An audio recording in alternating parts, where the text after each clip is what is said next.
seisusel jällegi.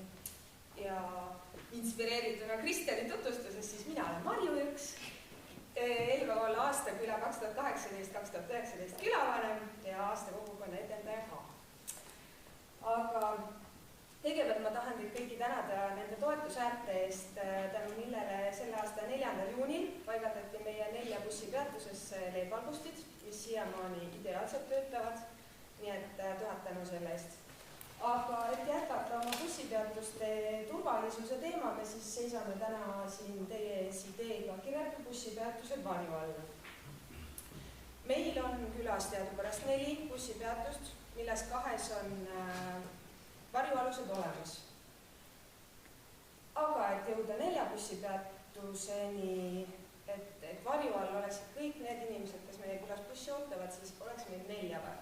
Ja lisaks need 2 kenad riibikut, mida te kõik kindlasti teate, on need üsna komplektiseerumas, et üks vähem, teine rohkem, siis peagi peaks need kõik välja vahetama.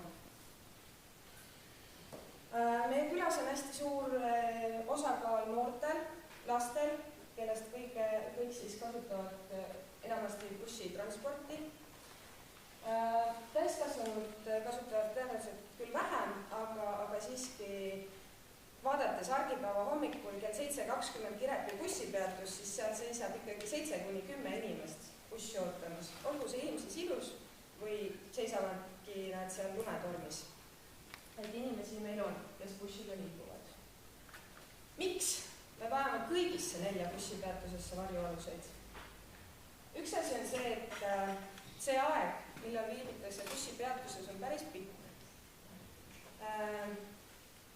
Inimesed tulevad aegsasti peatusesse selleks, et maakonnaliinide puhul mitte hilineda sellele varanevale bussile. Buss tuleb tihti peale jumalast vara. Ja siis on see minu laps ka alati maha jäänud, et oleks võinud ikkagi 10 minutit näiteks varem jõuda sinna. Aga jah, need ilmastikutingimused ja mööduvad sõidukid tihti peale mitte ei halasta ja olgu see riietus on nii hea kui tahes. Mitte keegi meist ei taha saada sinna krae vahele seda lumetormi, vihma, tuult ja seda enam veel mingit musta pori näkku. Riietus ei kaitse selle eest, pärast on see riietus rikutud. Seda näete varsti video pealt, kuidas ilmastik ei halasta. Aga selleks, et bussi oodata oleks hea, läbi mille tõuseb tõenäoliselt ka selle hea tasuta bussitranspordi kasutamise nagu protsentuaalsus, mille läbi jällegi keskkonnasaaste väheneb, siis peab olema bussi ootamine mugav ja turvaline ja sul peab olema kaitstud tunne, et sa valiksid autoga liikumise asemel bussi. Vot. Ja kui me saame need bussipeatused, siis meie külal on ka uudne, innovaatiline visuaal ja see popib. Aga nüüd te näete seda, kuidas me seal Kirepis bussi ootame. Karilis, kas sa saad vähendada tuld? Et jah, ei halastata. Aga jah, õnneks meil ei ole ainukesena mitte nii, et mida nüüd kerib.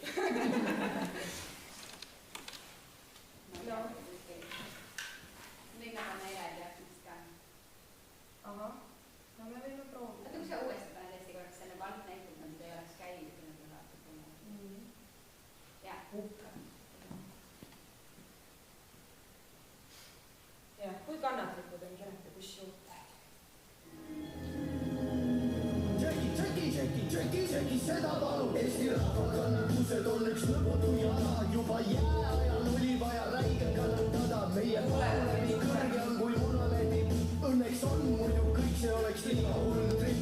Kui Kaarimete on liikmel tõmbas kõrvadele naha ja kukkus mitte Jaapanis, vaid Saaremaale maha, siis hävimisest pääsemist ei olnud kuskilt loota, sest Kalevipoja jalad on maha saanud oota.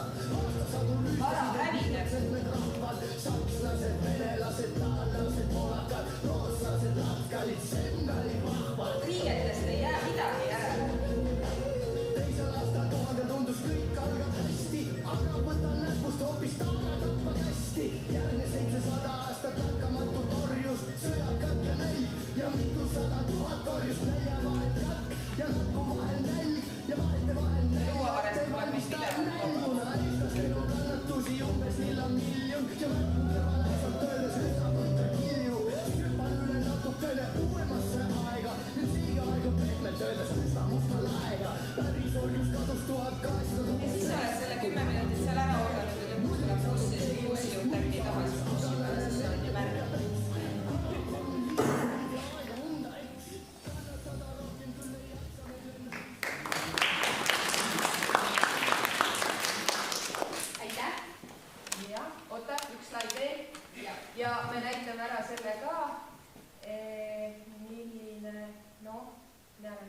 hääletuse tulemusena rahva lemmiku nii-öelda tiitli. Vot, et sellist vahvat lahendust me võiksime enda külas näha küll. Jah, nii et minu kord. Aitäh!